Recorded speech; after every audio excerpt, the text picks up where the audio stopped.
To go. Twan, man, I appreciate you being on. This is a cool full circle moment for me. Obviously, because I was a young boy running around the locker room when you were down here in Miami, winning the Yeah. first championship with the Heat, man. So it's really full circle. I got to connect with you. Actually, you know what? I'll be right back. I'm gonna take this interview with the coat on. I'm gonna put the coat on.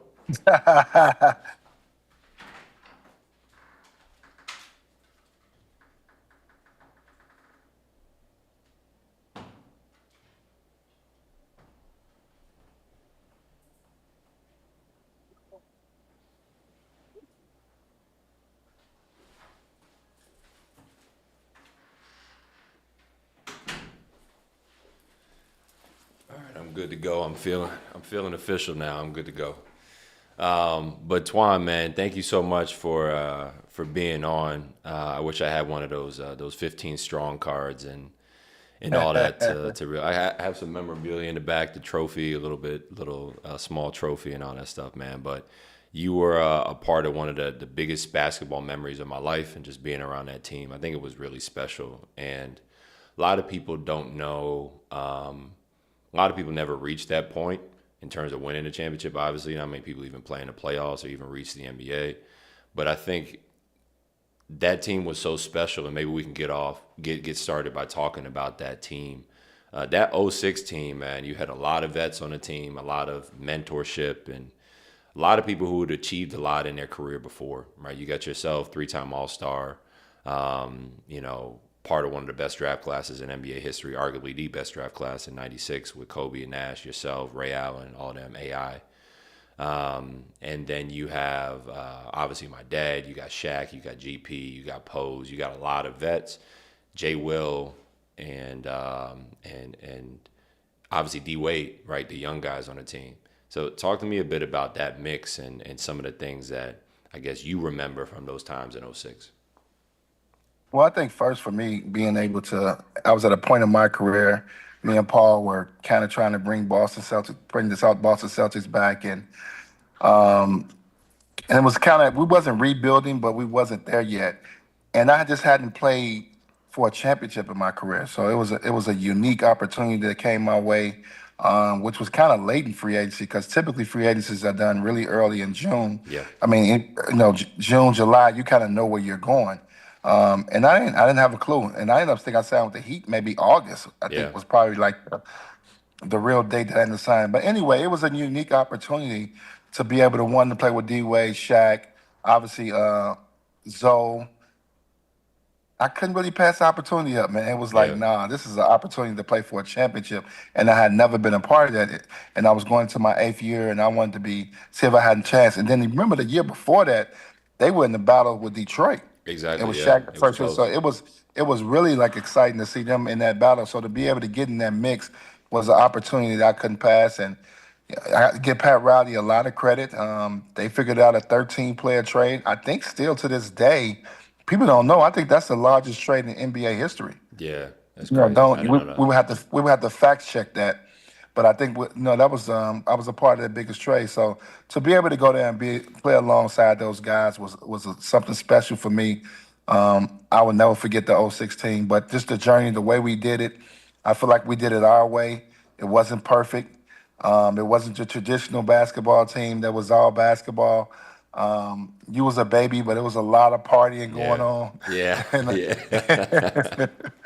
there was a lot of partying going on besides basketball. Yeah. But the agenda to start the season was to win the NBA championship, no matter what. And that's what we set out to do, and we was able to eventually do it. It wasn't pretty at times. We had our moments where we fought each other. It was up and down, but the fact that we were able to get it done and play for a championship and actually win it is something that I always remember for the rest of my life and one of the most special moments of my life. Yeah, man, that's special. I think something that comes to mind for me and the way I saw it, and I think I was in '06. I was like 10 years old. I was like 9, 10 years old. I just remember how close everybody was.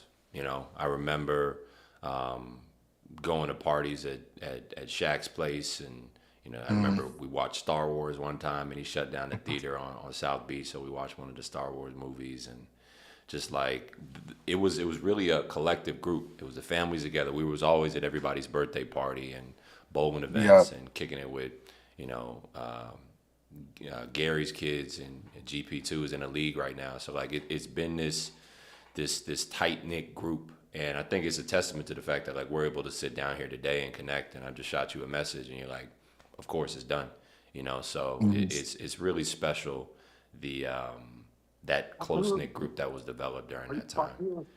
And now, that they're crazy. Just to elaborate on that a little bit, that you bring it up. We used to have a thing, the 15 strong, Yeah, was kind of the little slogan and thing that we built off of. But I think our team camaraderie, you talk about the events off the floor. I think the way we hung out off the floor made it really easy for us to connect on the court. yeah, And the goal was the same. The goal at the end of the day was to win a championship. But we respected and hung out with each other so much. I've never played on a team where you'll be on the road and there's 6, 7 guys at dinner. yeah, No, that's I know people that played in the league in those situations. Sometimes you never see that before. I mean, you hmm see 7, 8 guys at dinner, but we had that consistently. You would never go out and not see guys together and spending time together. No matter how much we fought in practice, no matter how hard it was, we stayed together. So that's what was great about playing for the Heat, and special about that team is because of our togetherness. yeah, man. I mean, I keep pointing back to my memories as a kid, and the way I saw it. It was a really close group, and obviously I had my own professional career, and me playing. You don't see that often about guys getting together, on the road, breaking bread, all that, and it makes it easier on the court. Like regardless of what you go through, you're not gonna like all your teammates, and I think a lot of people don't realize that. They see the celebrating the championship and all that stuff. You don't got to get along with everybody, but I think it was definitely a different group, and y'all had a really, really close knit group, and a really good unit. Man, in terms of what it is that you I wanted to talk about this because I think it's probably the most important thing, and something that's really, I guess, big on your Mhm. heart to share, just in terms of like Uh, your career and how you've made mistakes along the way, and you've been transparent about that, which is something I admire you for. And I'd love for you to talk about that, just in terms of, I think a lot of times athletes, you don't know what you don't know, right? You get to that point, you think, things are going to last forever, things are going to be a certain way, and they're not. And you're really transparent about that now. So I'd love you to talk a bit about your journey, especially financially, and what it is you've learned in the NBA. Well, for me, I mean, obviously the goal was to make it to the league. I was very fortunate enough to make it to the league and play 13 seasons, and I was able to make over $130 million playing the game I love to play. Got me an NBA championship. Obviously won a championship in college as well. But in the league, you came in the league at 19. I'm the oldest of 19. I come from very, very humble beginnings. My mother raised us by herself. I come from a single parent home, so I didn't have a lot of financial training. So I had to learn these things on the fly. So I was a very aggressive in the business world, in the real estate market. And unfortunately, in 2008, and people know this, you go back and know it's a long time ago, the market changed. It went into a recession, Yeah. and I got caught in the recession, and it's unfortunate. And I had to learn on the fly. I think that probably was the hardest part, is that I had to learn on the fly. I obviously never been in that situation before, and having to go through it and not having the expertise or the knowledge of it. So I had to learn on the fly. You don't know what's real, what's fake, um, and had to trust in people that I really didn't have a lot of knowledge about. So that probably was the most difficult part, on top of my family dynamics having to change. And you go from living this very expensive, lavish lifestyle, um, and then you got to go through some financial struggles and really hold back and get things together and regroup yourself. So it was a trying time for a few years. It took some years to get out the hole, get out the rut, get my mental back together. And to be honest, I don't know, Trey, if you know, I just decided to be on the financial literacy team. I just joined the other I side and did hear tried to about that. That's educate. great. Yeah, so I just joined the other team. I was a part of the Players Association, where I was able to go back and be back in front of my peers, in front of the guys, and share my story. I had a very unique opportunity happen for me with Morgan Stanley. That's and I great. worked for them for 5 years. But I was on the global sports and entertainment side, so I was able to share my story and basically turn this negative story into a positive story where it educate other guys. And if I was able to help out and give guys some pointers, some reminders, things to think about, because let's be honest, you make so much. This is generational wealth money that most Yeah. athletes do make. Yeah. So you have an opportunity to not only make enough money for yourself, but for your kids and their kids. So you have to, and we don't think about that, especially at a young age. I didn't think about that at 19 years old. I wasn't thinking about turning 35 and 40 and retired. You just living. And so I was able to now go through the process, have my trials and tribulations, and able to come back and share the story. So I just use me as a learning board. Do you think it's possible for a young player to learn that at 19, or do they have to go through the lesson themselves and blow that first check? Um, I think it's a way now. You got to talk to them, let them do some of the things they want to do. But if you're a good financial advisor, you're doing things to put stuff away for them too. So they're gonna make some mistakes. We live in a very materialistic world where we into cars, we into jewelry, we into Yeah. all these things that you know that that doesn't hold value. So you got to figure out a way. A financial advisor has to figure out a way to, hey, look, you can have these things, but also make sure you got enough money at the end. Yeah. What's that mean? To make sure you got enough money at the end. I'm sorry about that. No, you're good. You're To make good. sure you got enough money at the end. So you still have to go through that. Okay. To make sure you got enough money at the end, you still have to go through that process. So at 19, it's hard to process being 35 or 40. So how can I help this kid that's 19 understand that you may play basketball for 15 years, you're only going to be 34 years old with the rest of your life to live. So I think that's the thing that you have to try to hone in on younger guys, and that's where I try to help guys at. As I'm turning 50 in the next week or so, I didn't think about that. 19 years old coming to the league, and I look back now, that was 31 years ago. Yeah. You know what I'm saying? It was such a long time ago. So I think it's been therapeutic for me, to be honest with you, to be able to go back and share, and kind of make me feel like maybe all these trials and tribulations help, change a lot of these guys' lives. Yeah. No, that's it's not something that I wanna leave from yet, because I just think it's so Mhm. important to talk about money and finances, and I think a lot of players.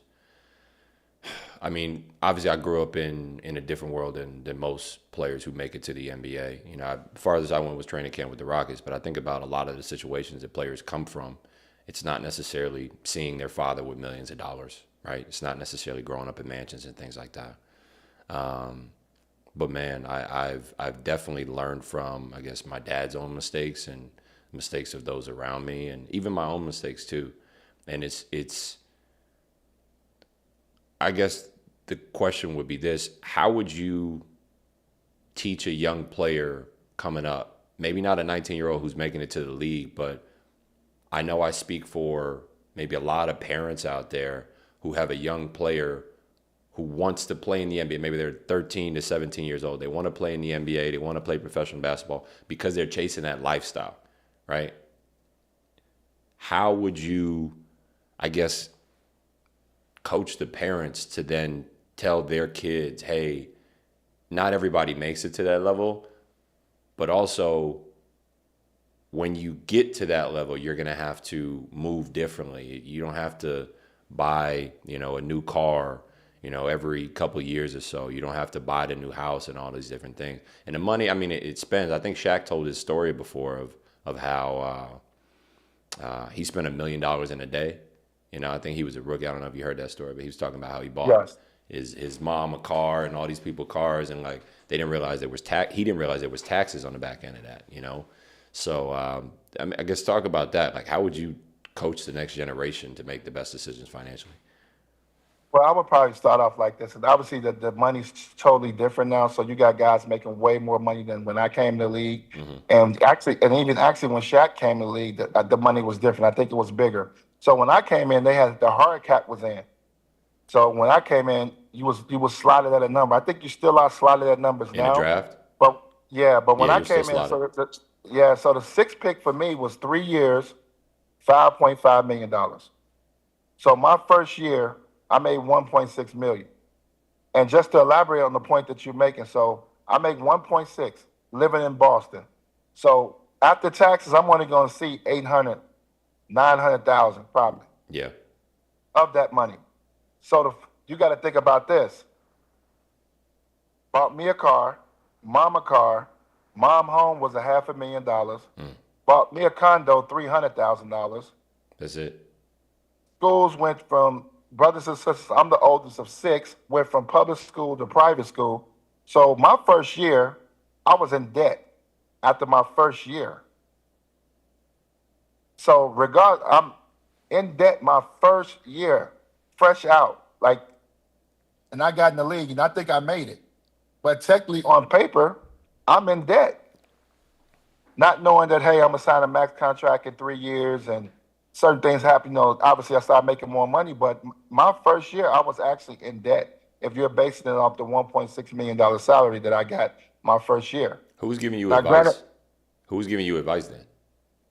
when I came out, I signed my agent. They had a financial firm, and I mean, it wasn't really advice. It was just those things that I had to do, that I wanted to do for my family, regardless, that I wanted to do. That was something that I was going to do right away. Like I said, I come from humble beginnings. My mom is struggling, so hey, I want to get a nice big house. I needed a place to stay. Want to get her a car, me a car. We wanted to go from from public school to private school. So all these things are things I wanted to do. So it doesn't matter who was advising me at that point, because I was a stubborn 19-year-old kid that wanted to do those things. Gotcha. But the point I tell that story for is that kids don't understand half of that goes to Uncle Sam. It goes to taxes. That's first. Let's start that. And then we create these lifestyles that maybe we don't understand. It's going to be very hard to keep them up.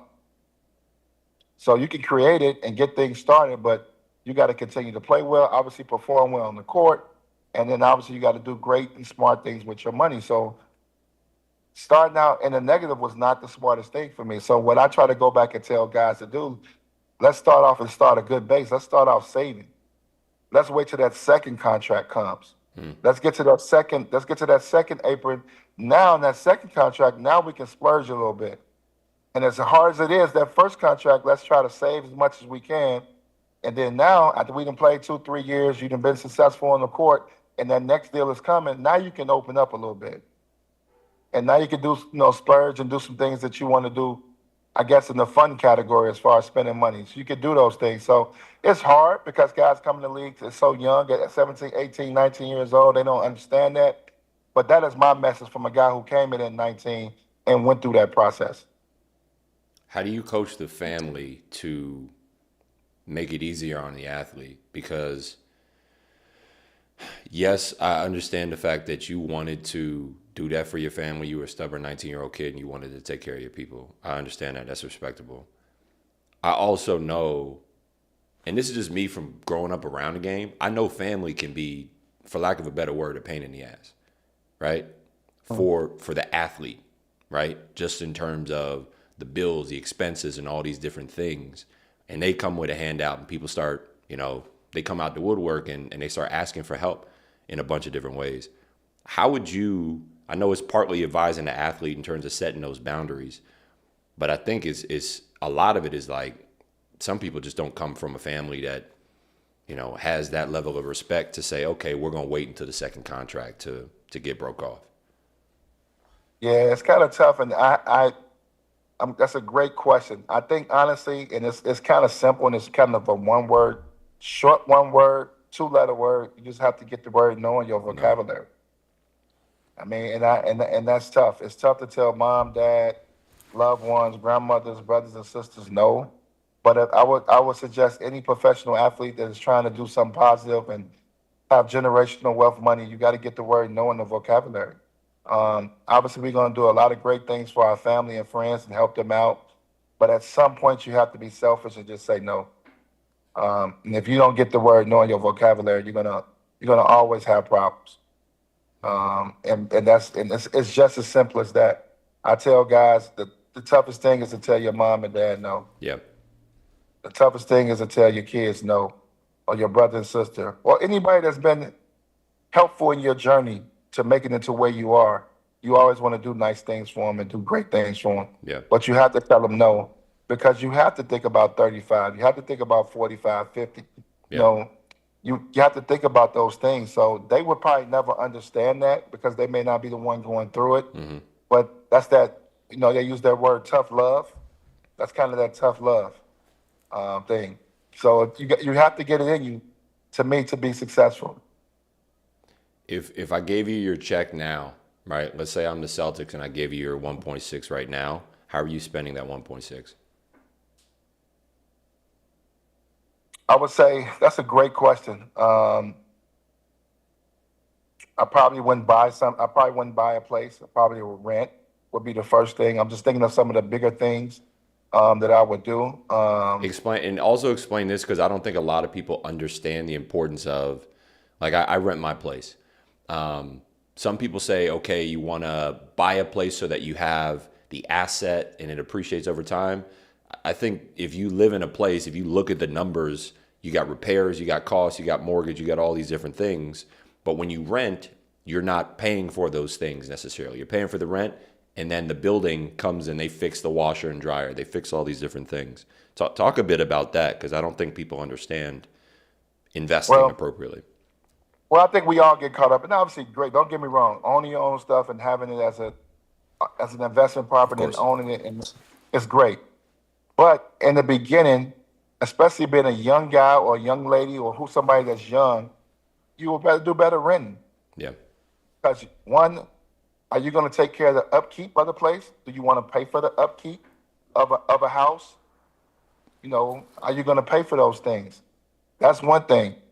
Then also, too, the taxes on the house. That's probably the biggest thing is the taxes that come with the house. You want to take, now you just added another bill. Now you added a tax bill. I'd rather pay some assessment fees that may be, 50, 60, 70, $100 than now have to pay taxes depending on where you live at. So that's another big bill that you add to that and owning your own and owning that property too as well. Yep. And then also too, you get to a point that may not be home. So why invest in a place that you may live 3 years? Talk about that. 4 years. Yeah, you may invest in a place you're gonna live 3, 4 years. Not saying you won't go back there. Yeah. But you may not. Yeah. You may, that next deal, that next contract you get, that next place you get may end up being home. You got so many athletes that have 2, 3, 4 homes because every place they play at, they buy a home, and now they're stuck with it. And now you're banking on the market. Now you're banking on the market and that place being good, bad. So I just think it's strategies in doing it. It's probably no perfect way, but it is a very successful way and a cleaner way to handle things. And I think that's where the financial advisors come in at. That's where getting multiple, getting a good advisory board. So one thing I always say, this is kind of like my rule. The first person you get is a tax guy. Like the first thing I would tell a guy, if I was sitting down with you, Trey, and you was about to go pro, I'd be like, the first thing we're going to do is get a tax guy. Because you pay taxes in 30 cities. Yeah. You don't pay taxes in just one place. You pay a tax in every place you play. So first thing we're going to do is we're going to get us a tax guy. Now, after we get us a tax guy, we're going to get us a financial advisor. We're going to get us an advisor, somebody that can advise us, that can help us when we want to decide to invest in the stock market. But also, we're going to get somebody that's going to teach us about our investments, that know when we're putting our money in the market. Tell me what's happening. Tell me that the market can go bad, then we can lose. Let me know my risk and my reward in that thing. And then lastly, I'm gonna get a lawyer. It's crazy. I'm gonna have me a lawyer. I'm gonna have me a lawyer, somebody that's gonna protect me in all my situations that got going on. Because now you're a big business. You're a big corporation now. Would you create an LLC or S corp or something like that? I would love an LLC. I will put some things in LLC to protect myself. And I think about this as well. At what point would you get a trust? Would you get a trust at 19? I would get a trust at 19. And let me tell you the crazy thing too, and it's a tough conversation. I'm getting a will at 19. Yeah. And I'm getting a will at 19, and I'm just changing it over I'm changing it as my life progresses, as if I get a wife, if I start having kids, and we just continually go in and change the wheel up. But I'm getting the wheel. I'm gonna protect myself in every asset. Of course, I'm getting a trust. If I have kids, usually young guys have trades. I want to set up trust for my kids. I'm doing that as well. But you can't set up all those foundational things if you come out the gate just spending. I'd rather spend money in building this force field around my money and adding to it as I make more money. Yeah. So I want to build this protective force field build this great team behind my money, and then I can add on to it every year. And as I continue to make money and make those things grow, so at the end of my career, I'm financially secure and set. One of my favorite things that I've ever heard basketball related, and it doesn't even have to do anything with playing, believe it or not. One of the perks of going to Georgetown is I was able to learn from John Thompson Jr., who was my dad's coach. And Oh wow. we would, at the end of practice, sometimes we go over and just sit at his feet, like literally, and he just talk. Maybe he had a message he wanted to share or something along the lines of that. And he asked us a question one day, Twan. He was like, he just said, how did the richest people in basketball make their money? And all the guys are going around, I think myself included, and we're talking about, I'm just listening. I don't think I answered because I didn't know. They were like, well, running on the court, sponsorships and this and that and all this stuff. And he says, after we all go, he says, sitting down, right? The wealthiest people in basketball make their money sitting down. I think it's cool to see it from my perspective. Yes, I looked up, going to Heat games as a kid, I looked up to the players for sure, the yourself and all these other players and the Brons and the D-Wades and all these guys. I looked up to Mickey too, right? I looked up to Mickey, and a lot of people don't know, or Mr. Harrison, I'll say, like, Mickey Harrison's the owner of the Miami Heat. I think Nick is the majority owner right now, but they're entrepreneurs here in Miami, and they've done very well for themselves, and they've owned the Heat since day one. Mickey's dad, Ted, was the original owner of the Miami Heat, and regardless of who is in a Miami Heat jersey, the Harrisons have owned the team, and I think that's something that we should aspire to do as athletes. We should aspire to own. I think about the fact that the NBA, granted, there's going to be more teams in the future, but sports is such a unique investment class because there's only 30 fixed assets over time, right? 30 teams that you could possibly invest in. And with the media deals and all of that, the money's just going up and up and up. And if you look at the CBA, I don't know if the CBA right now is 50-50 or 49-51. For those of you watching, the CBA is a collective bargaining agreement. It's a contract decided between the owners and the players, and this is decided every 10 years or so. And it really decides where the money gets divvied up, the TV contracts and all this stuff and all these different things.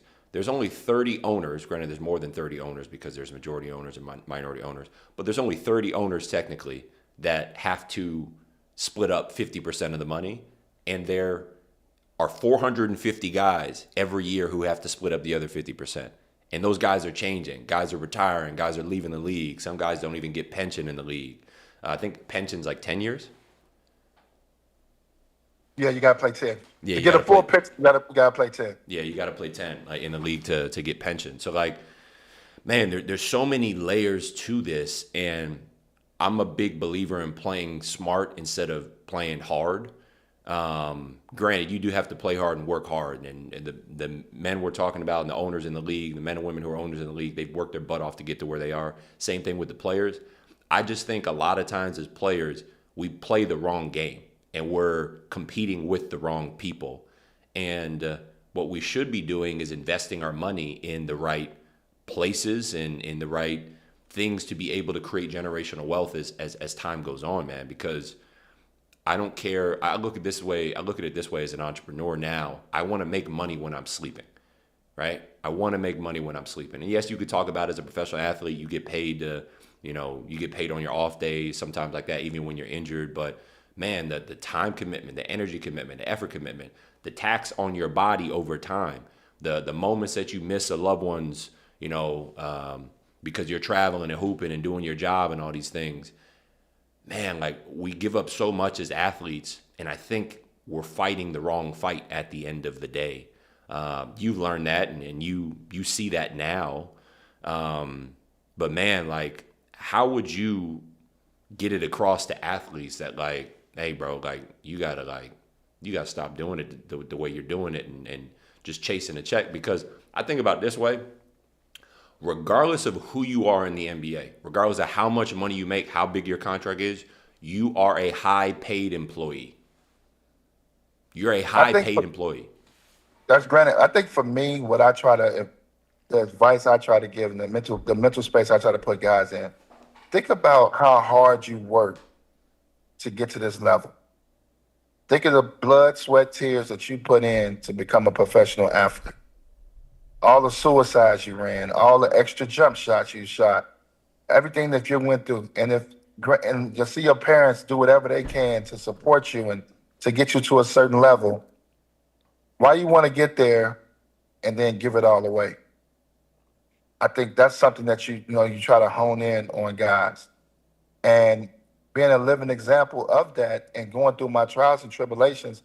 I think hopefully guys will kind of, damn, okay, let me take Antoine Walker's story and figure this thing out. No, I don't want to have to go through that process. I don't want to have to file bankruptcy.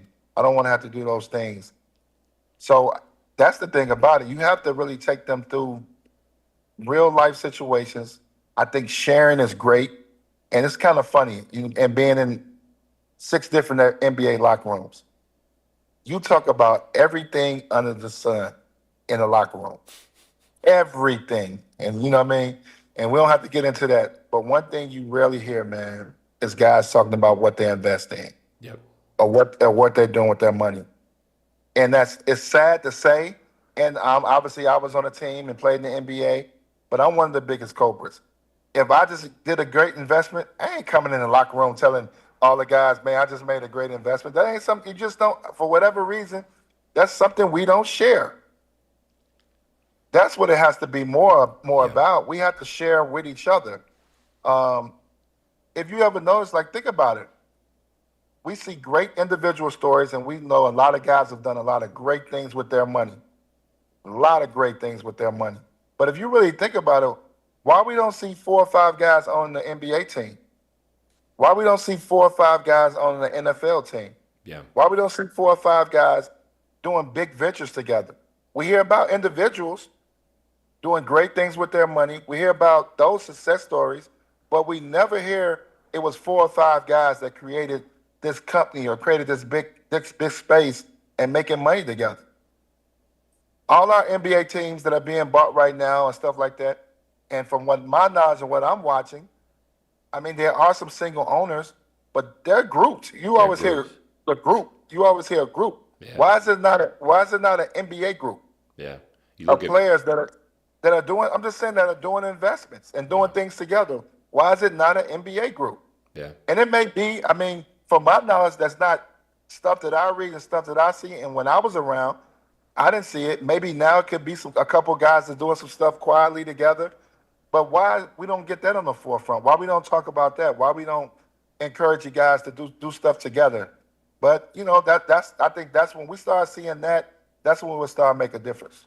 Do you think it's a crabs in a barrel type mindset? Because I think it's unique within sports. I talked to when I was talking with D Miles and Q this week.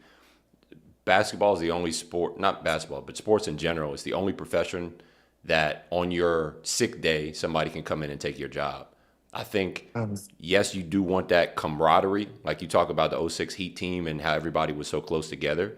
At the same time, technically we're competing for roster spots. Technically we're competing for playing time. And if I sit on the bench because you're hooping, that affects my contract year. Like all these different things, right? Do you think it has something to do with that in terms of the competition? Yeah, and you know what's crazy? It's like coming in the locker room and I just bought a new car. Yeah. Instead of you coming outside saying, man, that car's nice. Next week later, you'll see the same guy on the team with the same car, but has some different rims or got it bigger or, you know what I'm saying, or painted it another color. Like it's a competition thing. Instead of let's work together, let's educate, let's build, let's do some great things in the business world together. It's like a competition thing. So that's why I think you don't see it. I think we compete in the business world too. Yeah. You know what I mean? And there's nothing wrong with that, to being competitive, but why not why are not guys joining together owning their own professional team? Why is it not that NBA group that's out there trying to buy a professional team? Yeah. We see a ton of guys that are involved in deals, that are involved in organizations, that are involved in huge deals, but we never see multiple guys out of the NBA doing it together. I think competition is really, really interesting, and I teach. I've taught this within our program, the program I run on the back end of this, and competition is necessary. At the same time, there's sometimes I've heard other athletes say this. They don't necessarily believe in competition from the perspective of like, if I go out there and hoop, it's not necessarily about the other guy. It's about me. It's about how can I be better. And obviously, there has to be a winner, there has to be a loser, but within business, there doesn't necessarily have to be. I think that's an interesting thing about business too, because let's say I'm selling a product or service to somebody. My goal isn't to cheat them out of their money. It's to exchange the knowledge or the product or the goods or services that I have for their cash, because to them, my product is worth more than their cash. That's how the transaction is supposed to work. So they get the value and I get the cash, and I'm able to reinvest the cash into creating more value for other people and more value for myself. I think business should potentially be taught that way, because yes, there's competition, but honestly, at the end of the day, like, I don't think the NBA is necessarily competing with the WNBA or a league overseas or EuroLeague. There's different brands of basketball for different people, and there's different investments for different people, right? There's different asset classes. There's some people who are making a killing in the real estate market, but they don't touch stocks, right? There's some people who day trade, and granted, I have my own thoughts about day trading, but there's some people who invest in the stock market, but they don't touch real estate. Or maybe they're looking at, I don't know. There's people who are in crypto. I have my own thoughts on crypto too, but there's no real competition within the business space. And I mean, Jay-Z had talked about this. He said, I think it was like, if you put crabs in a barrel to ensure your survival, you're going to end up pulling down niggas that look just like you. So is in sports, I think we're taught to, I'm gonna go over there and I'm gonna bust his ass, right? I'm gonna cook him. And yeah, that's part of it. At the same time, man, like, you have to be able to put that down, and off the court, hey, let's put our money together and work towards making something bigger. I would much rather, and I see this now I see it this way now instead of, the way I saw it before. I'd much rather have a slice of an elephant than, I don't know, I'd much rather have a slice of a massive corporation than the entirety of a very small business that's making me, I don't know, $100,000 a year, $200,000 a year, right? If that slice is big enough, I can cover that and more, and be good and take care of my people. Yeah, I No, think. I agree with you. Hopefully, as long as I'm able to stay and still have a voice, and my story can stay relevant to a lot of these young guys. Those are you touched on a lot of great points, as well. But that's the level we need to get to. And if we don't get to that level, we're gonna still you're gonna still hear some negative stories, because if we don't share with each other and actually start putting together those type of groups and mentalities to help each other and really blow it out the water, we're gonna still have problems. You see what Kuz is doing? Yes. Yeah, it's dope. It's dope. The stuff Yes. he's invested in these businesses and private equity, I think is super cool, man. I think we have our own PE funds within some of these locker rooms. Like, there could be a Heat PE fund and all these different things. And you could point to, I'm not necessarily pointing with the Heat. I'm just saying in general. Sometimes ownership will like to control certain things and make sure things are a certain way. But I think, like, players have so much power. Players have so much ability. You look at a guy like Jaylen Brown too. He doesn't have an agent, and he represents himself. And, you look at the PA, I mean, the PA has a lot of resources. And I'll say this. Do you think most athletes just don't, whose responsibility is it to teach these athletes? Is it the league, the Honestly, teams, the, well, I think I'm gonna be honest with you. I think it's the league. I think because you have to put it on the league. Once you become a property of the league, you make it. I think it's very important. And I should say the league and the Players Association. I would say both together. And maybe lean more 60-40 Players Association really stepping up and forcing the league to continue to provide help and services to help guys too as well. But I think it's the Players Association.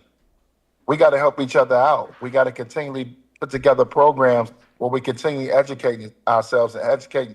And I've worked with the PA, and they've done a fair job. It could be 10 times better.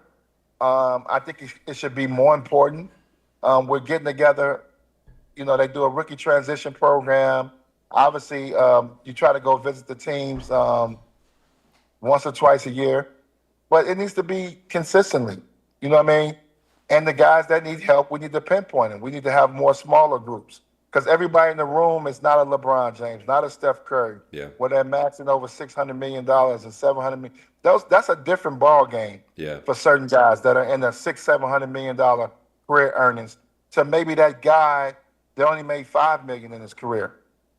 Regardless that we set a good foundation for the guy that made $5 million, where he's able to flip that 5 into 10 and live a very successful life after that. That's where we can make the difference at. It's going to be those handful of guys that are going to make $600-700 million, especially now with the contracts that they're able to sign now with this big massive TV deal. yeah, So you're going to still have a handful of guys that do that.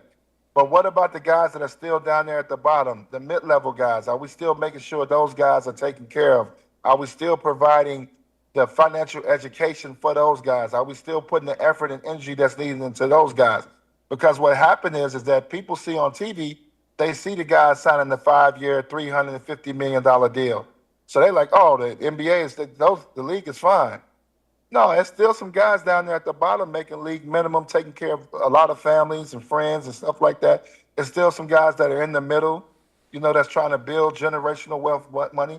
So it's still a gap. So we have to build a system that helps everybody. And I think that's where Players Association, NBA have to get better at and partner. How can we build a system that's going to help everybody? yeah.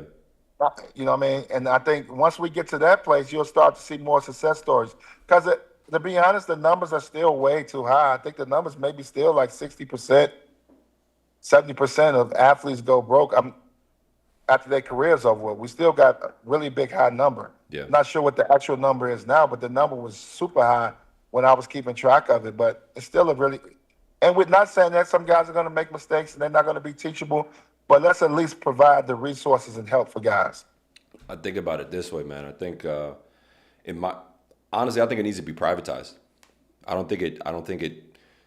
So I was a chaplain for the Miami Heat for one season, and I believe what I did was very important. And I believe what the other chaplains do is very important. I also know that we would meet for chapel an hour before the game, and we'd meet for maybe 15 minutes, give a message, pray for people. I know it made an impact. I'm not diminishing the impact that we made. What I am saying, though, is that from my side, having been a professional athlete before, I also got to focus on the scouting report. Like as soon as I finish that 15 minutes, I'm going out there on the court and I'm getting back into my routine.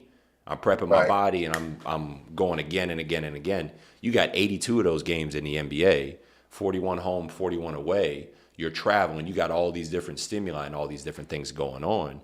And I think one of the reasons why the league hasn't prioritized it is because the league can't prioritize it, right? It's not necessarily in their interest to prioritize it.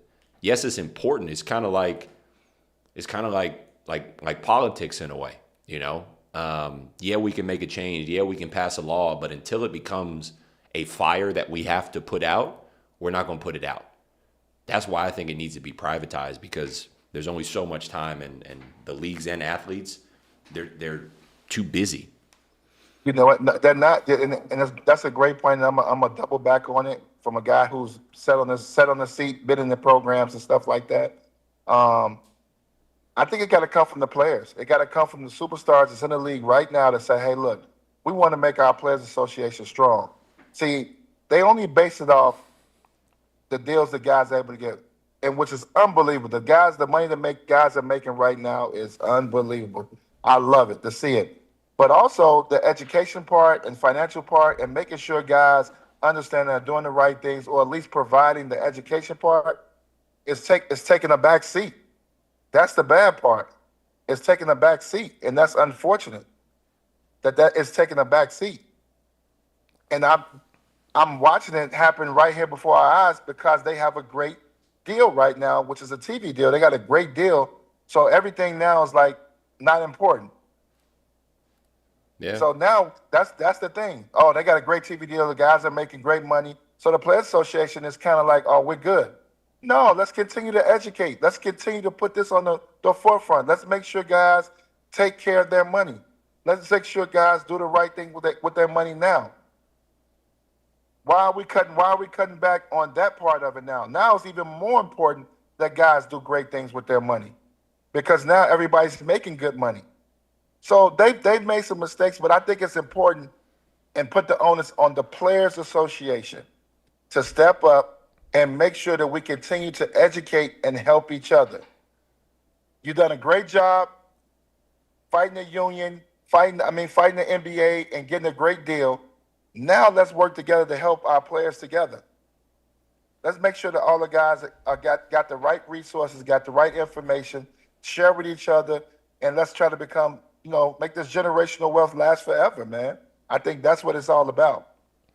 Yeah, there's a really good book that one of my favorite principles ever came from. It's called Thinking in Systems. It's by a woman named Danella Meadows. She was the head of some department over at Harvard. She's since passed.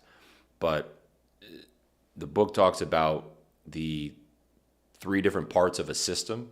And the first part is the stocks. So I have this cup. This is a tea called yerba mate. You have the tea leaves that are inside. You got the straw. You got the cup itself. You have the water. A stock is anything that can go up and down, right? So or change. So I could change the tea leaf color from green to purple, or make the water cold or hot. I could change all those things. Next, the second part is you have the relationship between each of the stocks, right? You got the water that goes inside the cup. You got the straw that goes inside as well. Cup goes on the table, all those different things. And then lastly, you have the purpose of the system. That's the third part. The purpose is to keep the water in here, seep the tea so I can drink it, right? And the straw filters it out. Now, there's only two ways to change a system. You either change the relationship between each of the parts, which would be put the water on the outside, put the straw, flip it around. It changes the relationship and I'm no longer able to use it the same way. Or you change the purpose of the system, right? Let's say we're outside and it's windy. I use this as a table weight or paperweight instead of what I'm using it for right now, while all the parts stay the same. I look at the league and I think the purpose of the PA needs to change, right? It's not necessarily the relationship between the parts, because the players definitely can still be representatives, and the president, vice president, and all that stuff. That's great.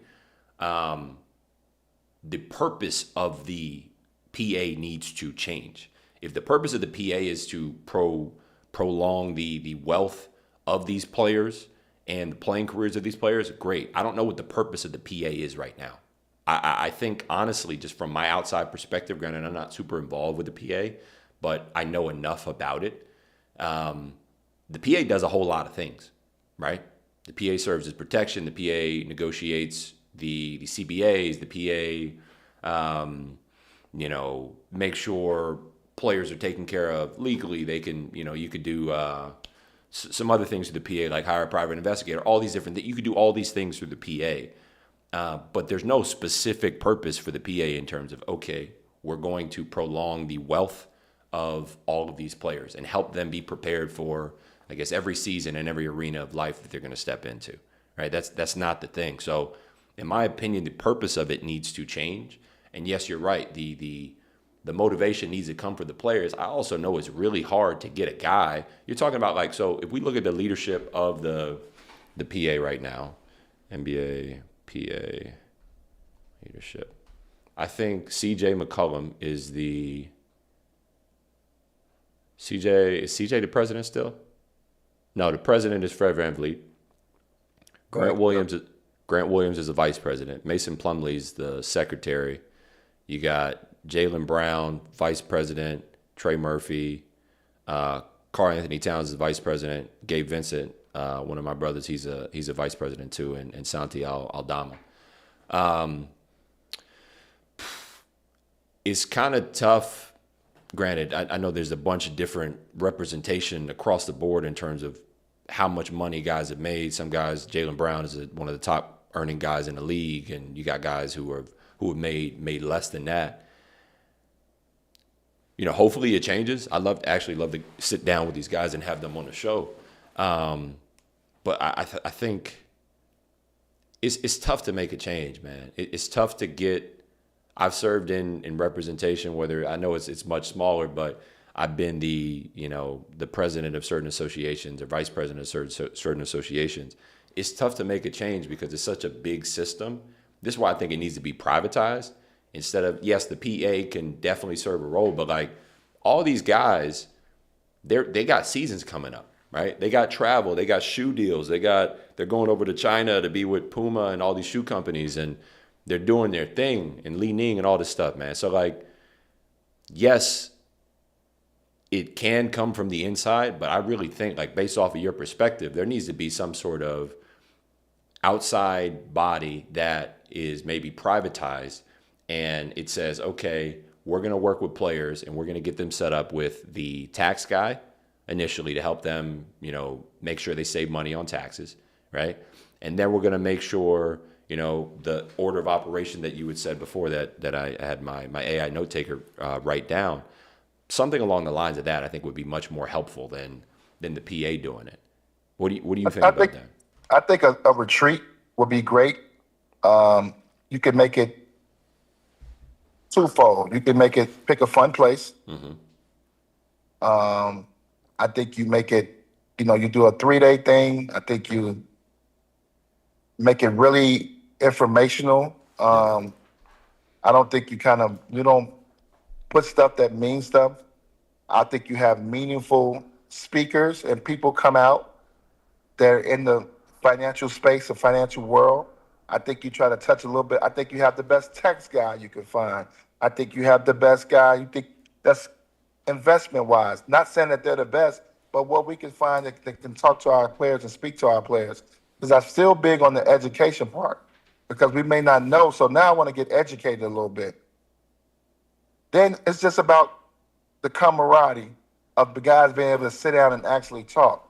So that's where the retreat comes in at. Because if we share information, we get good information.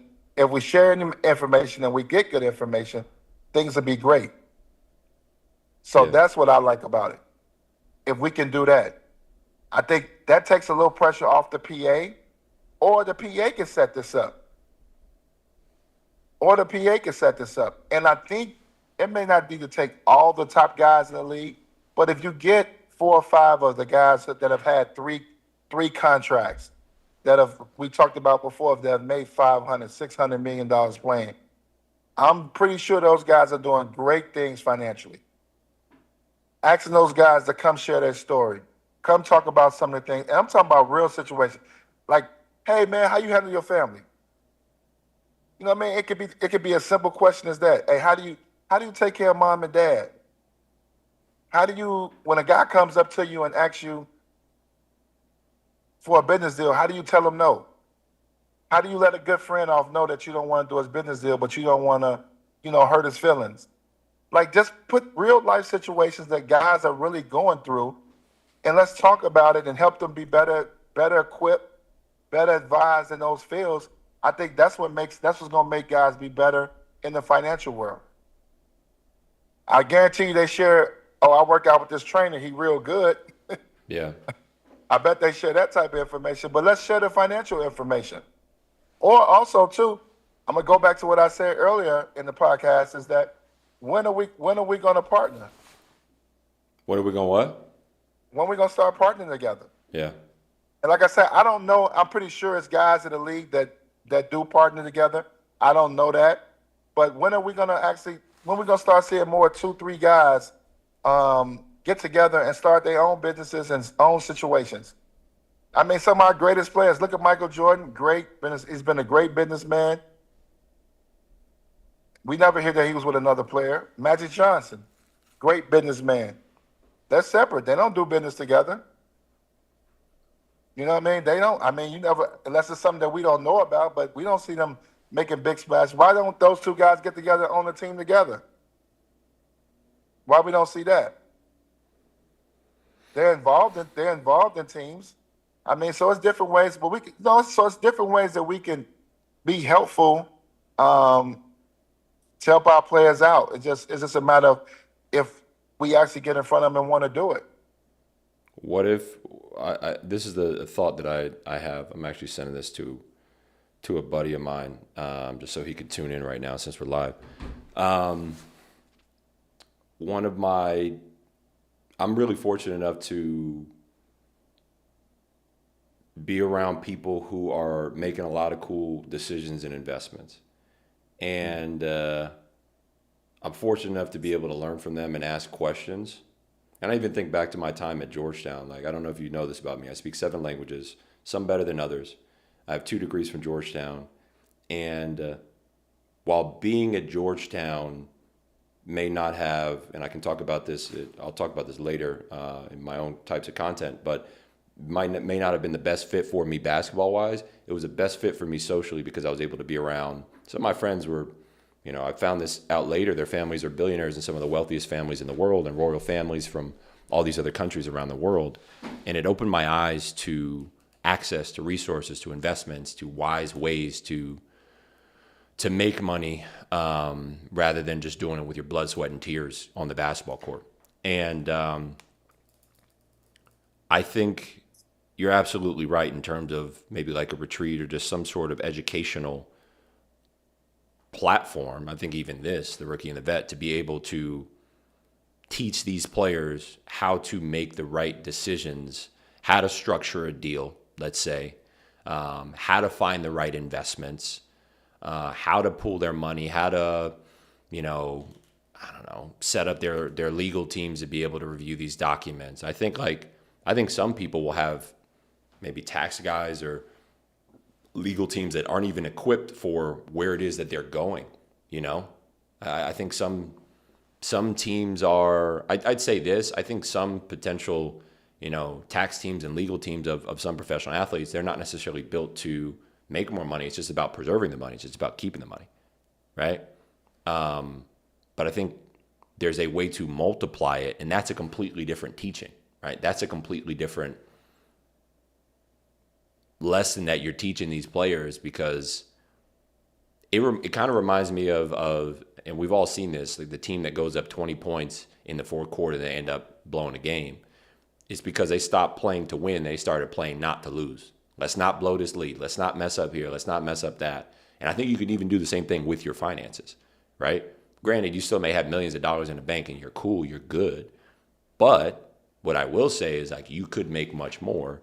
You can improve your life so much more. You can multiply these things. How do you, and you talked about this earlier, how do you get your mental right again to be able to go out there and make money rather than, because I can imagine for you when you've lost that money, you maybe entered that mindset of like, I don't want that to happen again. I don't want to lose it. I don't want to make a mistake. I don't want to do that. How'd you go to be the aggressor instead of the defensive mindset in terms of money? I think for me, it was more or less the materialistic things that don't hold value. I can let go. Uh, Letting that go was not hard. Try to figure out where I made my mistakes financially. Okay, I'm not going to do that no more. But also saying, okay, man, if I still need to have some type of avenue of investing, to make some money. So what was the best profitable way? Like the real estate game, even though I end up ultimately what that forced me to file bankruptcy. But real estate game is not bad. It has its peaks and valleys. So now I've learned it. Now I have to know, I have to be on more on top of it. I have to be more knowledgeable of it. So I learned my lesson. So now when I do it the second time, I'll be ready to go. And when I can see a mistake happen or see certain things happen, I'm aware of it. Well, the first time around, that was not the case. So you live and learn. It doesn't mean that you have to stop being aggressive and stop investing. You live and learn and try not to duplicate those mistakes again. And that's the mindset that I always had. I learned, and I'm not. Hopefully, I don't make those same mistakes. I'm not perfect, but I'm gonna try to be sound. And when I decide to invest my money, when I decide to get involved in the project financially, I just want to be sound in it, and I want to feel good. I want to feel good. So if it does fail, I feel good about it. That's more or less important for me. How do you pick your how do you pick the right team around you in terms of who you invest with? Not just who you invest. Yeah, let's start off with who you invest with. How do you build the right team around you? The crazy thing, Trey, is that I've been very fortunate. We talked about earlier in the show about me being working with Morgan Stanley and being around these financial groups and giving back. To be able to have the opportunity to be in those fields, I just know how to go about doing it. I know how to build my team. So the first thing was okay, let me figure out this tax thing, make sure I got me a good tax guy. That's first and foremost. Why do you go with taxes first? Let me ask you this. Because sometimes numbers can be misleading and you can get overwhelmed with numbers. So it's just like if you was to sign up, if I told you I was going to give you $1 million to work for me, the first thing you're thinking about is just probably $1 million. You're not even thinking about, okay, that's 600 and some thousand, you know what I mean? Depending what Depending on the state. state and all that, yeah. Yeah. So yeah, you're not thinking about those things initially.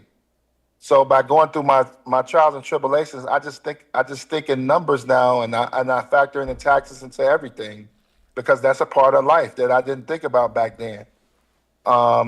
Comparing prices, being competitive before I'm making big purchases. I'm not just making a big purchase anymore without comparing prices and getting a competitive price. I think that's with anything. That's with even buying the simplest of buying a car. You know, yeah, this guy give it to me for this, but this guy, I'm gonna compare prices now on a lot of things. So I'm just not going with the first thing I hear. I'm gonna be very smart and sound in my decision making. And then now my life is different. As I turn 50, certain things are not important to me no more as well. Like I'm not interested in having 5, 6, 7 cars. I'm not interested in having 3 houses. I'm not going on huge shopping sprees. So I'm just thinking about some of my fetishes that I had when I was playing, which was cars, jewelry, clothes. Those things are not as important to me. Obviously, I want to look nice. Obviously, I want to drive a nice car, and but that's not like the ER. That's not the end of it for me. Yeah.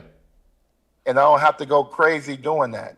So you have to learn those things. Not just think you go through peaks and valleys in your life, and as you get older, certain things become more important than others. Okay. How would you invite something that comes to mind for me as well are the overseas guys, right? Mm-hmm. Some guys are still making millions of dollars, and there's no PA for the overseas guys, right? You look at the guys playing in EuroLeague for big teams, Panathinaikos, Olympiacos, Real Madrid, Barcelona, all these different teams, and they're coming back with millions of dollars in the bank. How would you advise them? Like, how would you? Guys overseas, play your career out, make all the money you can make, save it, and when you come home, if home is going to be back in the United States, you come home. Now you got a big nest egg, you got a portfolio of money, so now you can start investing and putting your team together. I just think overseas, and it's already tough enough to play over there in a different country, and you got to do it's a grind. I think you stack, save over there, and when your career's over with, now you jump into that world. But you just stack and save over there. Stack, save. I mean, don't get me wrong. If somebody that you know or somebody you trust, if a great financial situation comes up, I'm not telling you not to get involved in it. But think about it. If I'm overseas and this deal is in United States, how am I going to watch it? How am I going to see it? Yeah. How I know what I'm investing in? Think about it. I don't want to do it. Granted, we do blind investments, but I don't want to do a blind investment if I can avoid it. I Yeah. want to at least be able to see it, feel it. You know what I mean? Before I put my money in it. So that's where it becomes tough at when you play overseas. So I guess the thing would be more or less, what type of investments can you do while playing overseas that you trust that's going to be good. So when you get back home, you feel good about it. I think it has to Because do. I'm not doing a real estate deal or something like that. If I can't see it, put my hands on it, and really get a good feel for it, I don't want to do it if I can't see it. I think it has to do with investing with the right people, though, right? I think, I don't want to speak for other people's investments and the investments that I know of people I have personal relationships with. What I have observed is that I'll say this, a lot of investments that some players tend to make are investments that people who are in their inner circle bring to them, right? Like a cousin who wants to open a car wash or something along the lines of that. How do you determine the right person to invest with? I think it comes to the fact of somebody that you may love, you care about. So obviously you want to see them do well. So I think that plays probably the 50% part. Then I think you have to do your due diligence sometimes for them. I don't think you want to take their dream away, but if you want to help them and they want you to get involved, I think you may have to stop them and say, "Hey, let me do my little due diligence for you a little bit, and let's check the pros and cons of this deal, and then I'll make a decision." Because I may just want to loan you some money and not really be a part of the complete deal. And if that's what you want to take this loan for and invest it into this deal, I'm going to support you. I wish you luck, but this is my contribution to what you're doing. And I'm doing this out of love and because I care about you and I want to see you win. And then I may back away because it may have too much risk in it for me, for my liking. Yeah. Because sometimes it gets a little testy when you're talking about friends, family, and people that you love. You can crush their dream. And even though you may think their dream may not be as good in your mind, now sometimes I may say, this other person asking me for $50,000 just as a number, I may say, "Hey, look, here, I got 20 towards it." Because I'm prepared to lose the 20 knowing I may not get it back. Yeah. I'm not going to give you the whole 50 and take the risk with you, but I'm going to give you 20. And if if you're successful, give me my money back. But if it doesn't, I don't feel bad, but I know I helped you towards a dream that you had before, and that's just me helping out a loved one or somebody I care and want to see them be successful. That makes sense. I think it kind of goes back to what you were saying before about no and how important it is to develop the ability to say no. And I think the education process starts really young. You see even in movies about these young athletes coming up and the homeboys who they used to roll with, making it with them, and they moved them to the city. It's funny. Q Rich and D Miles were talking about this. I think it was Q Rich I was talking with this about on Monday. He said something along the lines. His first year in LA when he was with the Clippers, he didn't really play, and I forgot who he was kicking it with. I think it was D Miles. D Miles would get all this playing time, and he'd be kicking it with D Miles, and they go out. And people would think that he was the homeboy that got moved out to LA to live with him. So it's real. Like you see that stuff. Yeah. See that stuff all the time. You have your entourage. There's a lot of education that needs to be done in terms of pushing these players in the right direction and getting them from a young age. Because I think maybe if you learn from 13 to 19 until you get that contract, you might have spent that money differently. You might have made different decisions. And, we could point to the PA, we could point to the league, we could point to all these people who are stakeholders who can make a difference. But I think main thing at the end of the day, players got to educate themselves, right? Players have to, unfortunately, they learn by getting knocked around, and you have, scars that you could tell people. I have my own scars as well that I can point to and be like, "Hey, little bro, like, let's not do this, do it this way." That's the importance of vets. Were there some vets that you had in your life who were big bro to you when you first came in the league? And I know you made your own mistakes, but were there some vets that you had that tried to get you on the right path? I'll go back. I'll start up top. Somebody that was very important to me and kind of just helped me, kind of got me together as far as just becoming a pro. ML Carr. He was the head coach and GM, but he took a father figure role to me when I came into the league and just helping me with the basic stuff of being a professional athlete. I'll never forget that, and just kind of grooming me and helping me out in that space has been great. And then I've played with some great guys too. Early in my career, I've played with the Purvis Ellisons, my rookie year, Frank Bukowski, the Ty Days, Rick Fox, David Wesley. Those guys were great for a young guy like myself coming into the league. Just the way they carry themselves as professionals, just the way they handle themselves. I learned a lot coming to the league. I mean, I think my first 3 years in the league, we had to wear a suit to the game and suit on the plane too. It was really strict, and just putting that discipline in me and carrying myself as a professional was so important, especially coming into the league at 19. So I'm very thankful for those guys and being around those guys. I've learned so much. And also I've learned so much from being in Chicago, especially in my younger days. I was around and played with great guys. I played with Tim Hardaway, Michael Finley, Shout out Tim, yeah. Juwan Howard. Those guys were a little older than me, but I learned a lot from them as well. Just watching them, and we kind of grew up together, and obviously we competed against each other. But they were older guys that I looked up to. I was very fortunate in my life to be around, to me, the greatest player in the world, Michael Jordan, for a period of time when he came back into the league in 2001, and spent a lot of time with him, and learned a lot from him. Just as this guy, how he handles himself as a professional and how he does things and how he takes his job and how he's able to navigate both things. So I've been very blessed and fortunate to be around a lot of great people to help me do some things and put things on my mind in the right way.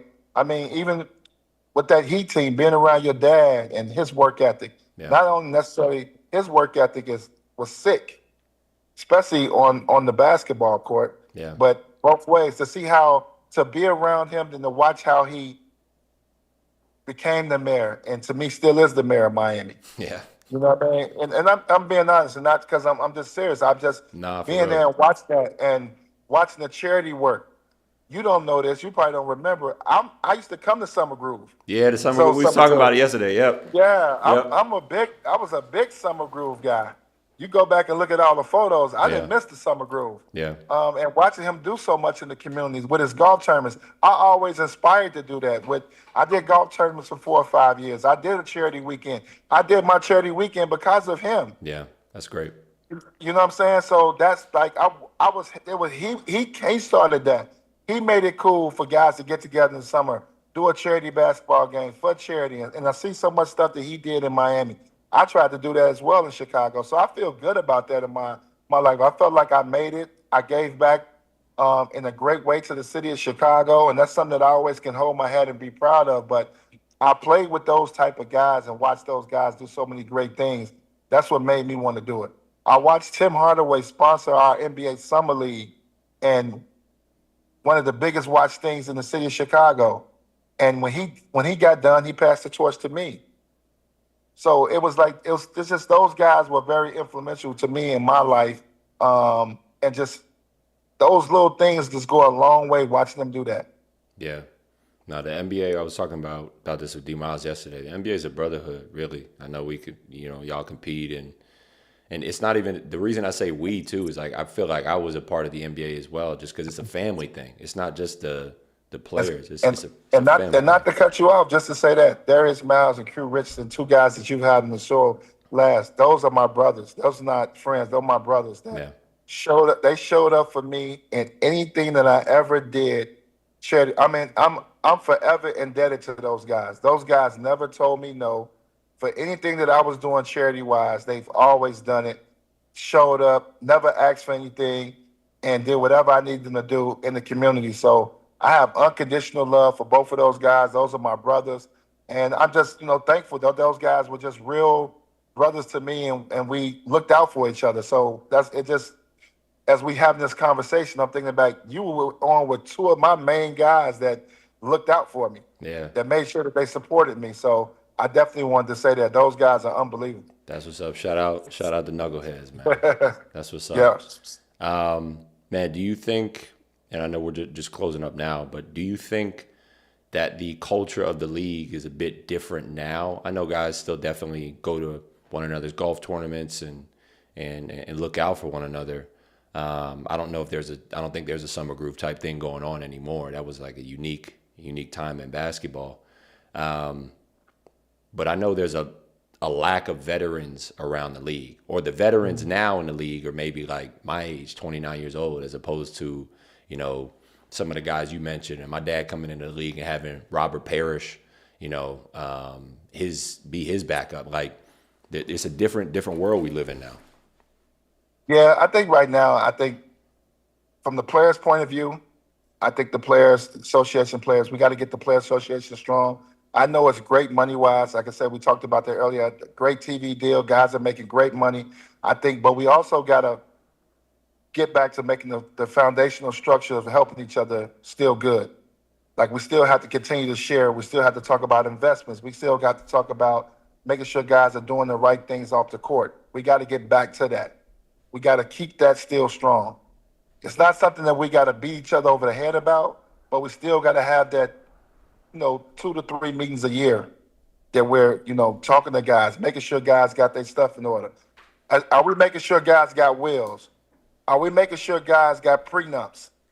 Yeah. Oh, yeah. Are we making That's sure guys, yeah. you know what I mean? So think about it. Are we making sure guys are taking care of themselves? I think that's one thing that we have to do as a union. Obviously, I'm retired, but as a player, just feel like we all a fraternity. You have to make sure those things are still going on and keeping those torches alive, that we're not forgetting, because so many guys are making big money now that we think like it's over. No, we still have to keep our league strong, keep our union strong, so we can stay strong. This is a unique and great opportunity that young black athletes are getting. We own majority of that league. Yeah. You know what I mean? So we gotta continue to keep helping each other and keeping the league going strong. So that's where we got to get to. And once we get to that point where guys and it's continuous, like when LeBron retires, when Steph retires, when these guys gone, we still need those guys around. Yeah. We still need those guys giving great advice, helping guys out, being a part of this league. This is our league, and just keep it going. That's why I have so much respect for the Larry Birds, the Michael Jordans, the Magic Johnsons, the Kareem Abdul-Jabbars, guys that I grew up watching and paved the way and built this league to where it is now. Them the guys you got to pay homage to, because those are the guys that paved the way and built the league. Michael Jordan, Larry Bird, those guys made it cool for corporations to feel like they can make guys commercials. Yeah. Put athletes in commercials and stuff like that. Like, all those things, we don't want to forget about that. We don't want to forget what those guys did in establishing. We need to carry that on, make it even bigger and better. We've done a good job of it, but we need to do even better job of it. I think you brought up something that's really valuable, and D. Miles talked about this yesterday when we were on, and him and I had a conversation last week. We talked for like an hour and a half, just talking about basketball and history. I think there's a lack of respect for history. Not just a respect, there's a lack of understanding about where this game actually came from, right? Some of the names you mentioned, I mean, these are names that some of them I can put, faces to and remember watching them growing up. And I think it's a result of me growing up around the league and knowing these guys as peers of my dad. But a lot of the fans nowadays, or even a lot of the players, I mean, you look at the guys coming into the league now, they don't have an understanding of who a guy like George Gervin was, or who a guy like I don't like it when people, you say this name, Larry Bird, and having been a Celtic yourself, you understand this. Larry was cold, man. Like Larry was like a whole nother level of, like, he was nice, bro. So Magic as well, and I think a lot of, as time goes on, these guys get a lot of disrespect. They need to be respected, one, and two, they need to be asked questions. Like the best thing that has ever happened to me in basketball has been having vets around me who I can ask questions to, and they put me on game and helped me avoid some mistakes. Why do you think there's a lack of respect for, I guess, the veterans and the OGs? Well, I think we live in a different era now. I think, you know, guys don't respect the history of the game because we don't talk about it enough as players, as current players. We didn't talk about those guys enough. Um, and then I think the times have changed. I think for me, the Magic, the Birds, and all the Kareem Abdul-Jabbar's were guys that I looked up to and that I inspired to get to their level. I think it's I think if you look at the younger generation, they've got some great role models. I think LeBron James is unbelievable. I think Kevin Durant and what he's been able to do on and off the court. I think Carmelo Anthony. I think about Chris Paul. You think about some of the guys, Steph Curry. You think about guys that have carried the torch over this league, the late Kobe Bryant. Guys that have carried the torch over the league over the last, I would say, 20 years have done a terrific job. Those guys do a lot of great work on and off the court. I think they're great role models and great leaders for a lot of our young youth to follow. But it's important for us to talk about it, make sure our union's strong so our players understand it, and use those guys as resources. Yeah, So the torch keeps going. So it keeps it lit. yeah, They come in and that's why you want to always keep involved in those guys and asking those guys for their time so they can share their success stories. It can't just always be about the basketball court. Everybody knows what you did on the court. Those numbers are highlighted. They're documented. You can just pull those up, but you can't just pull up everything LeBron James is invested in. It may not be out there. It may be private. You don't know that. You don't know everything Steph Curry's invested in, or Kevin Durant, or Carmelo Anthony's, and these guys. These guys are great businessmen that are doing great things off the court, that have leveraged their career in the business world as well as they've done on the basketball court. yeah, No, we have to tap into that information to help our younger guys out. And I know for a fact those guys are willing to do that if you're willing to come up and ask questions and you want to know. And I think that's what's special about those guys. I think going to those guys, I think those guys are an open book. I think if you go up to them and you ask them questions on how they do things, I think players would be surprised how nice those guys will be and be willing to help you and to be able to pass on information to help you out. So that's what we got to get to keep the torch going and to keep everything going, because we're going to go into another generational of athletes. Those guys are kind of in their 20th year, 21st. Obviously LeBron is 23, 24 years in. So yeah, you got these. So now it's another young crop coming up that we got to get behind. yeah. I think with NIL too, I mean, it's something else we could talk about, man. Like, you got players making more bread now as amateurs, technically amateurs. I never thought college athletics was really a amateur sport. I think college athletics is professional basketball, just in a different place. You get a degree for playing or for playing college basketball, or graduating. But I guess now, how would you navigate that space? Obviously, you won a national championship at Kentucky. That's something that you had brought up as well. And I think, how many? Forgive me for not knowing this off the bat, but how many years were you in college? 3? I was in school 2 years. So Two. Okay. 2 years at the University of Kentucky. We won a championship in '96, my second year. Mm-hmm. So I was very fortunate. Then I decided to go pro after that. My takes on the NIL, I love it. I love the fact that players can get paid off their image and likeness, especially because everybody's not going to be a pro. No. So it gives you an opportunity to start off with some money in your pocket and start your career. Some guys will go on and play overseas and chase basketball, and then some guys just may not pan out. They may not be able to play. Yeah. So now they may be able to dig into the real world. Now they got a little financial bagging behind them, and they'll have to start from zero.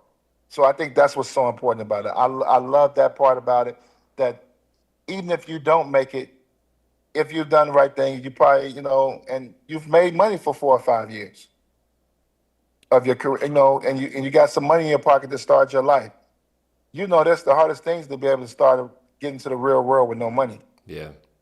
So, obviously the goal and ambition, I'm sure, of every student athlete, college athlete, regardless if it's basketball, baseball, football, wherever it is to make it to the professional ranks. Yeah. But we know everybody's not going to make it to the professional ranks. No. But it is still nice to see guys play 4 or 5 years, make some money, come out and have a little nest egg to start their life. So I think that's where NIL is really special. And just really, we know schools make money. I mean, getting paid off your image and likeness at 18, 19 in college is great. So I don't hate on the situation. But the bigger part to me is more for the guys that may not make it to the next level. And now they're starting off their life with a little next egg. Yeah. And they can chase it. Now, hey, if I got to go to the G League, and not really make no money, I still got a little money in the bank. I can go chase it. Yeah. I can chase that rank, go overseas. Maybe I don't get in the big division where they pay big money, but I still want to play basketball for the next 10 years. Hey, I got a little nest egg. I can go play, maybe start off playing in the small division overseas, and now I don't have to be as stressed as much. Absolutely.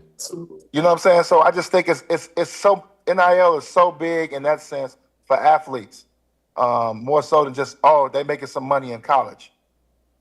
It's just kind of giving you a little backbone. It's a nice backbone. You put you sit back in the car and relax. You know what I mean? It gives you a little backbone.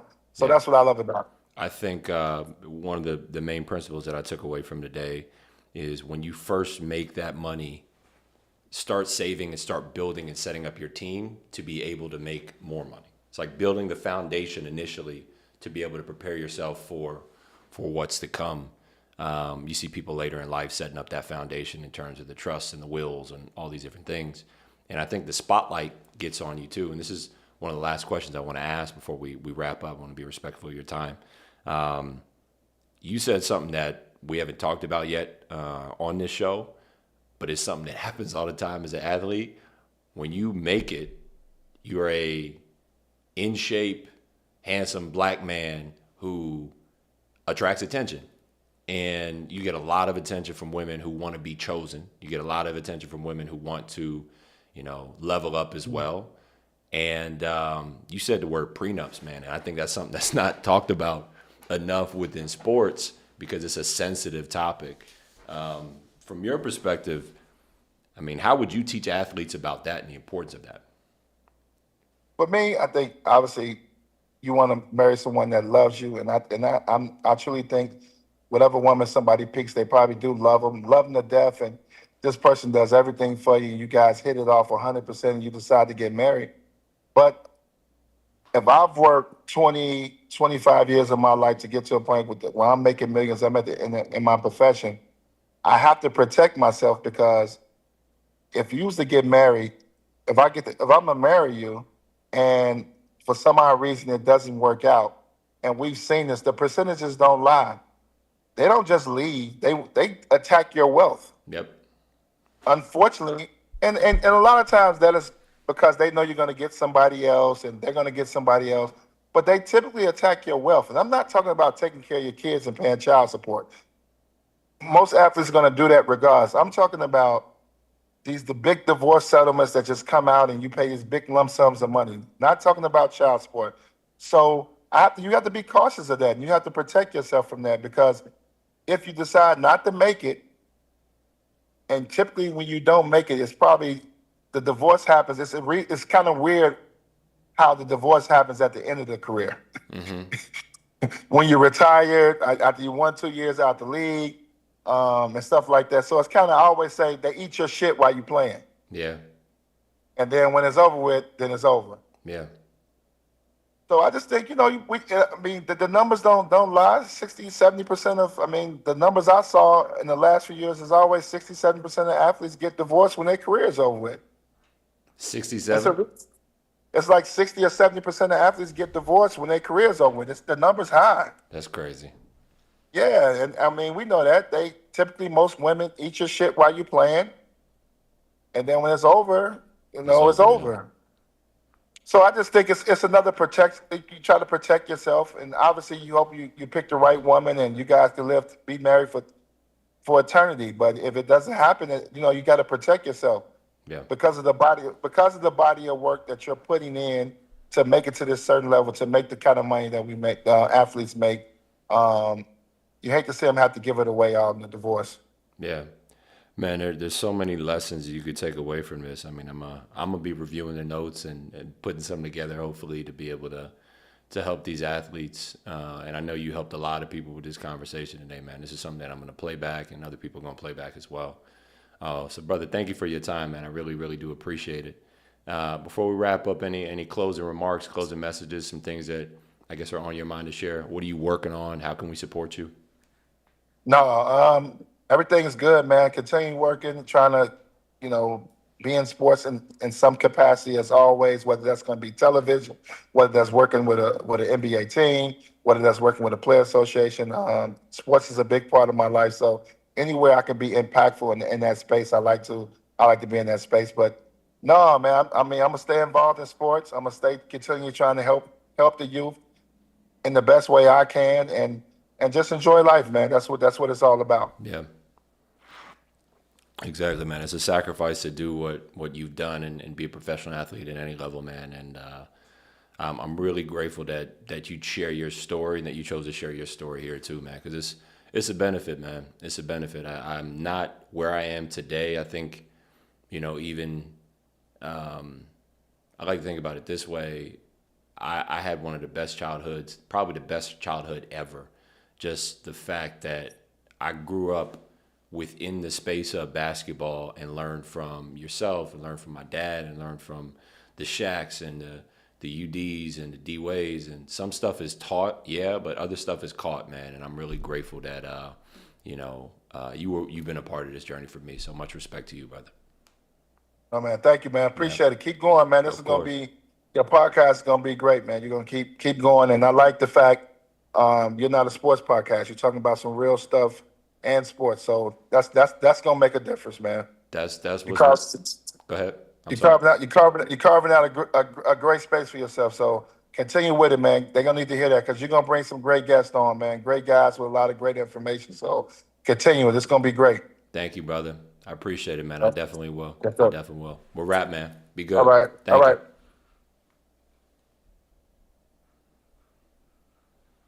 I'll get out of here.